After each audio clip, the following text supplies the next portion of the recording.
Good afternoon, everyone, and welcome to another talk show, Coffee with Mickey. And cheers to everyone for joining us today. And if you have not already subscribed to our YouTube channel or Facebook page, please do so now so you don't miss any updates in the future. So, whenever we are live on YouTube or Facebook, you will get a notification and you'll be able to see us and ask questions while we are live.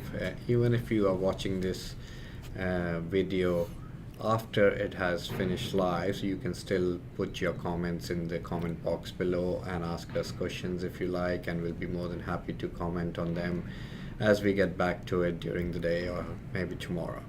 So today I'm going to be discussing about student visa options for people who are not in Australia, who are offshore and wanting to come to Australia to study in Australia. So I've got here our team leader for education, Mr. Yukesh Parajuli, who's an expert with GTEs and also for the Nepalese market. So thank you, Yukesh, for joining in today. Hello, everyone. It was really hard to get him on board to come and talk to us because he's always busy. So today I had to drag him out of his seat to come and talk to our clients, and it's better face to face with him. If you are from Nepal and you want to ask any questions to him directly, it'll be more convenient and you can get direct answers. There has been some recent updates and changes in the education industry, in the migration industry. So congratulations to all our students who have received their student visa grants last week. There was two, I believe, one from Pakistan and one from India. And congratulations to both our students there. And it was a great achievement actually. The Pakistan student was actually got the student visa grant into a diploma course in Australia, and it was a great effort from our team, Yukesh and his team further on, to get a visa grant for a diploma from Pakistan. India was, I think, bachelor's last week that we got, bachelor in USQ, University of Southern Queensland. So we've had great success in the last few months in getting successful visa grants, which is good. But nevertheless, there has been visa refusals all across the globe as well. And if you are one of those who have had a visa refusal, you might want to listen to our talks today. Or if you are in the queue for getting a visa application sorted for your next study options in Australia, you also want to maybe listen to our video today and see how to prepare yourself. All right. So student visas approval rates have been declining recently, so not a very good success ratio. The reason is not the government, not the department. The reason could be you, could be your agent, could be wrong choice, not preparing your GTEs well, or not preparing your application up to date. So what exactly we're looking for? Keep your application, that is, when you're submitting your application to the university, especially, we're not talking about the department. The first step is submitting your application to the university. Make sure your application is decision ready for the university. This is what we were talking to the whole team yesterday, Yukesh, with the Sri Lankan office as well, that if we know that there is going to be financial evidence as a requirement for the universities, we know that is going to be requested by the university. Why don't we provide that financial evidence now before we start the application? Exactly. So what are you waiting for? Why are you making applications to universities, and when you have an offer letter in hand with a condition that you need to provide financial evidence, you need to provide PTE, you need to provide your IELTS score, or you need to provide transcripts of your bachelor's degree or your A levels, your year 12, might as well prepare them and put it together in the application file, so when the university look at your case file, they know they can see everything in front of them. The universities are taking a bit longer than usual now to process applications because they've been loaded with the number of applications that has been coming through lately, and the timing, the response time has been delayed from 5 days to weeks, up to months even for some universities because of the number of applications they're getting from offshore, especially from Nepal, India, Pakistan, and Bangladesh, Sri Lanka. These are the heavily dominated countries from where the applications are coming through. Now, we've discussed about the university's acceptance rates also going low as compared to what was 4 months ago because of the visa refusal. So if you are putting in applications to universities again and again and again, beware, be cautious that you might not want to pick up maybe 5 different agents. What do you say? What do you say, Yukesh? What do you suggest? Well, it's better doing from one agent, always doing from one agent. Don't go here and there, talk with the different agents. Try to catch one agent and go with the agent that you are reliable for. You trust you somebody. Can trust you know, somebody. So going here and there, it doesn't help even the students, not even to the counselors, no one else. Yeah, so we've had this situation recently, you know, where we've had application and we process an application with a university and the university comes back to us in a week's time and say, hey, look, we've already got this application from another agent. What's going on? You know, how come you're applying again?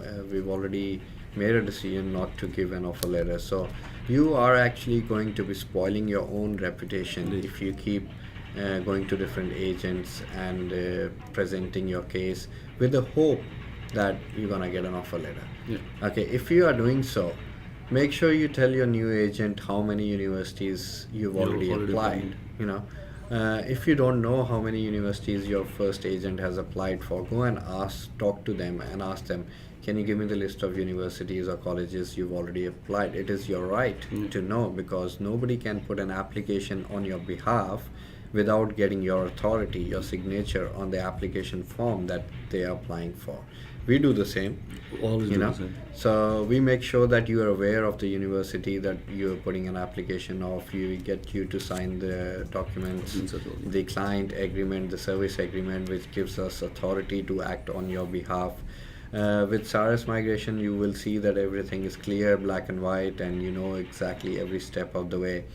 We take guidance from you when writing your, helping you out with your written GTEs, and we just don't copy and paste GTEs from one student to another. Every case is different, so make sure you assist your agent in writing your GTEs. If they are writing your GTEs on your behalf, don't rely on them, please. Ask them to send you a copy of the GTE and read it and amend it. You know your story the best. Okay, nobody else knows about you better than you know it for yourself. So don't just think that you've given them your year 10 and year 12 and your PT or IELTS score and that's enough for your admission and the success of the visa. We strive really hard here. Our team, Yukesh here, strives really hard every day, sorting out applications, putting applications through to universities, trying to get an outcome, a positive outcome for our clients, and then it goes to our visa team who strives even harder to get your GTEs right, get your applications sorted, put all your travel history in the applications. There's a lot of hard work that's put behind the scenes that you guys don't see in getting a visa grant for a student. It's not as easy as you think it is, So, and on top of that, we have to make sure that the visa applications are correct, information is correct about each and everything, So it's not an easy process. Like Mickey is saying this now, it's not an easy process.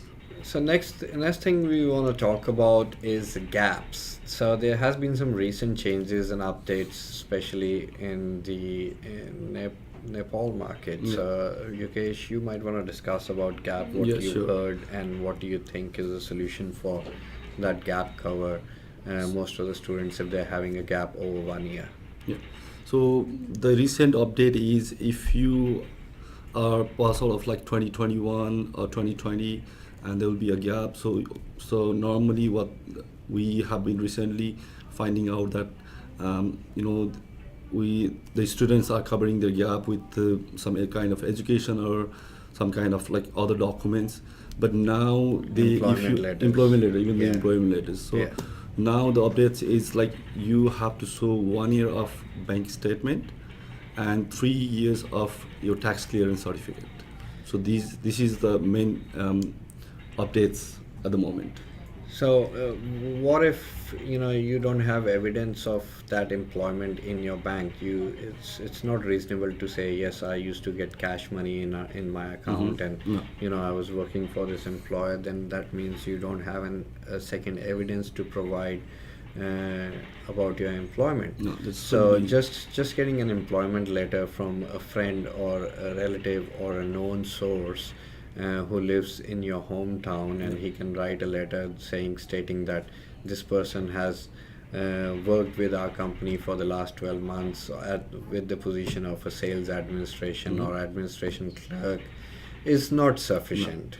Don't dodge yourself, please. That's not enough. That's not a good, valid evidence to provide that you have been working for the last 1 year, and this is what you have got. You got a letter from the employer and think that you're gonna get a visa grant. Yes, you may get a visa grant if you are very lucky. Then you might as well go and put a lottery instead of applying for a visa, because if you are so lucky, you might even win a lottery of hundreds and thousands of dollars, and you don't need to come to Australia, isn't it?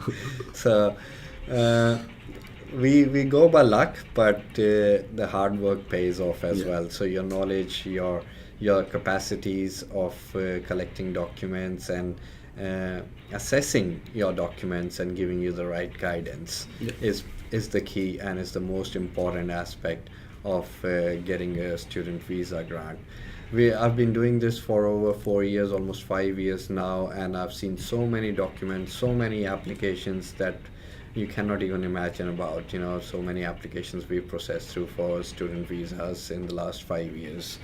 And we used to, as soon as we look at the documents, we can do a better assessment from our end than you can do it by yourself.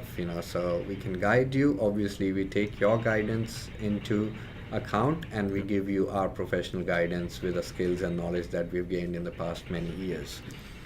So if you are, if you have a gap, the suggestions that we can give you is start studying in your home country.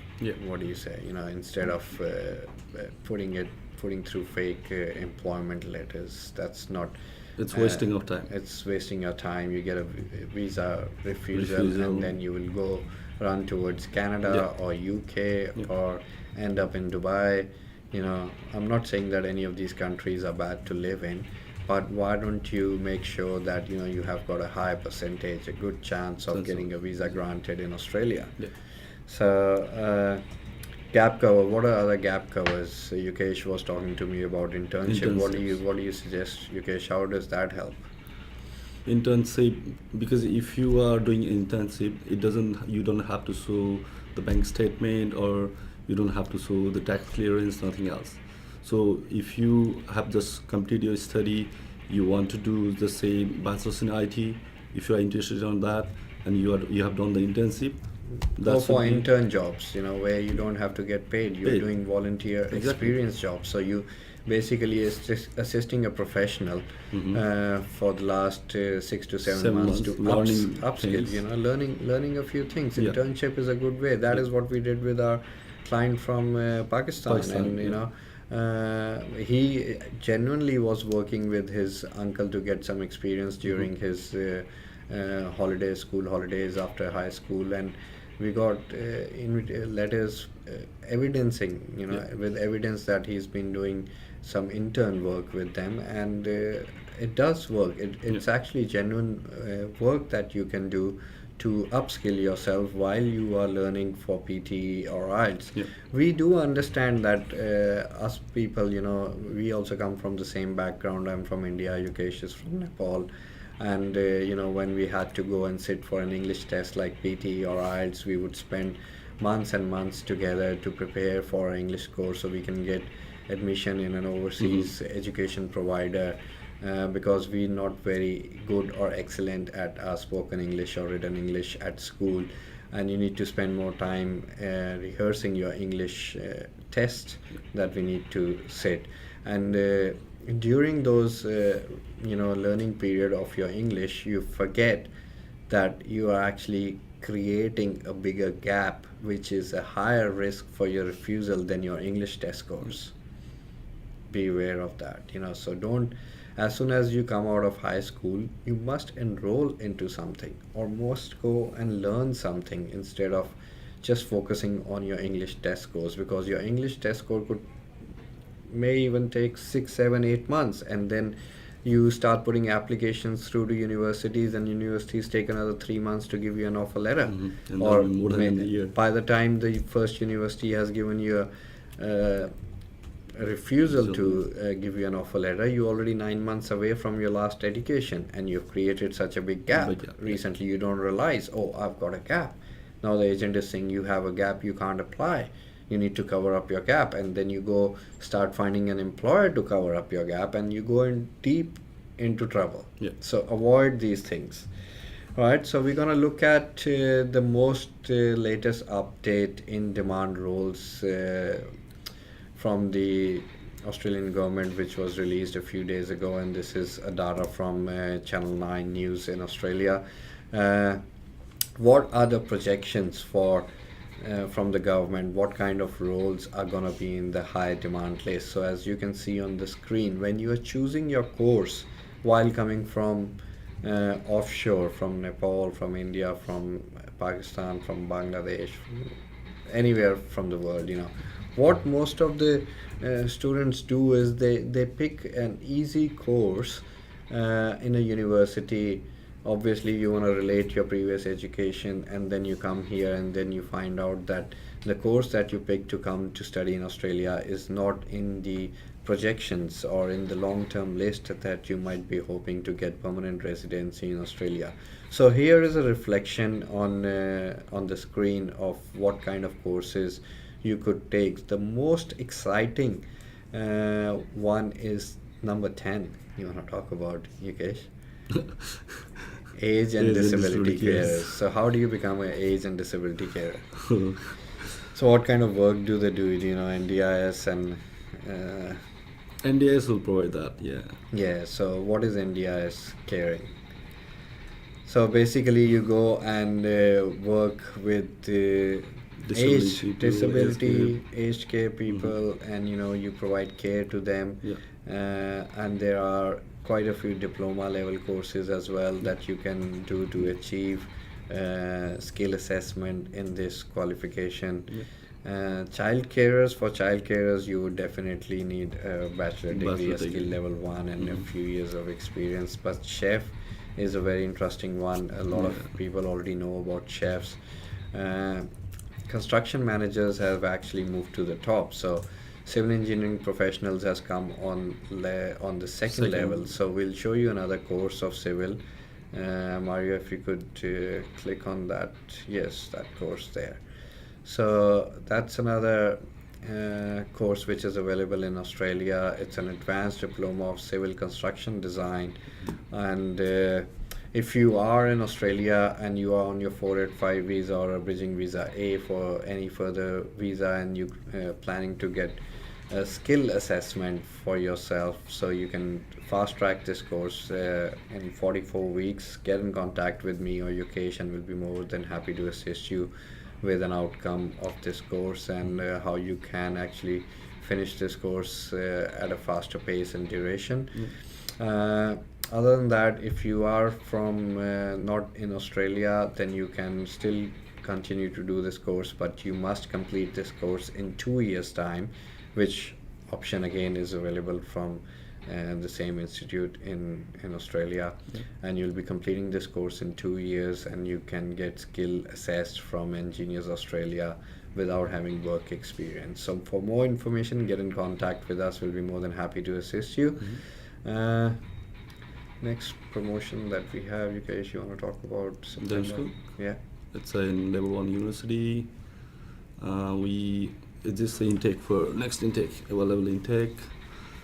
So I think the seats are limited for this one too. Hurry up. We do have a bachelor's degree available, as you can see in the screen: business, commerce, hospitality, IT, social work. And there's a few master course options as well available with James Cook University. It's one of the top universities, and the next intake is September intake, and I think they are closing this Friday. So this Friday is the last two day. more days to go. 2 more days to go, and you can still apply for James Cook University September intake. We'll come back next week with the following intakes that are going to be available for October or November, and then the next January as intake well. will be next year, 2023. Yep. If you are not in Australia and wanting to come to Australia, as we discussed in the demand list, so there are some other courses that you can pick and plan a career in ICT, business and system analyst, which is MBIS, is a very exciting course, very new to the industry, but has got a great outcome and an achievement success ratio. So Masters of Business and Information Systems is the course you do to get your profession on number 5 on the screen. All right, guys, thank you very much. If you have any questions, please feel free to put them in the comment box below, and we'll be more than happy to discuss, or send us an email, send us a WhatsApp chat. And if you are in Nepal, Yukesh is going to be in our Nepal office in Kathmandu This coming Monday. So what dates are you there? Do you want to tell your audience, when are you going to be there, and how can they get in contact with you? Guys, I will be there for next 2 weeks from this coming Monday. So if you want any kind of suggestions regarding your student visa, courses, anything, or migration, even the migration as well, you can contact us. Our office is in Kathmandu. Mario will display the address over there very soon, and you can contact me, or you can contact to our email address for book your consultant. Appointments will be very limited, I think. There's free consultation with Yukesh. So if you want to discuss your future, discuss your options of coming to Australia to study, make sure you book an appointment and come and see him. Do it now rather than later, because the faster you get in, the more chances of you getting a consultation face to face before he comes back to Australia. So we've got a question that we're going to take before leaving the session today. So Lucifer is asking, what qualifications need it for apply? Year 12. So Year 12 is the basic criteria for any applications in Australia. If you do not have Year 12, you've done Year 11. If you got evidence of Year 11 completion, we can still look at enrolling you into a diploma leading to a bachelor's degree. Some universities have that option. Or you can even go for a foundation course in Australia that leads to your bachelor's degree. So if you have not completed Year 12, you can still get in contact with us. We'll do an assessment of your case, and we are able to assist you with a successful visa outcome for your student visa. Student visa is not a bad way of looking at things for a future prospect in Australia. Most of the, I won't say everybody, but most of the permanent residencies that come out in Australia, granted in Australia, are derived from a student visa initially. So rest assured, we've got a full team of migration agents and other professionals who will be able to assist you with your business visas, migration visas, long-term visas, 408 visas, every visa that you want. We have assistance available at Sirus Migration. So thank you very much for joining us today, and if you like this video useful, if you think that we are giving you information that could be helpful for you in the future, please like our page and like our Facebook page or YouTube channel, and stay connected, stay safe, and stay healthy. We'll be back soon. Another information session next week. Thank you very much for joining us, and don't forget, next week Yukesh is going to be in Nepal, so go and see his happy face there and let him come back happy. All right, thank you guys. Thank you, Namaste.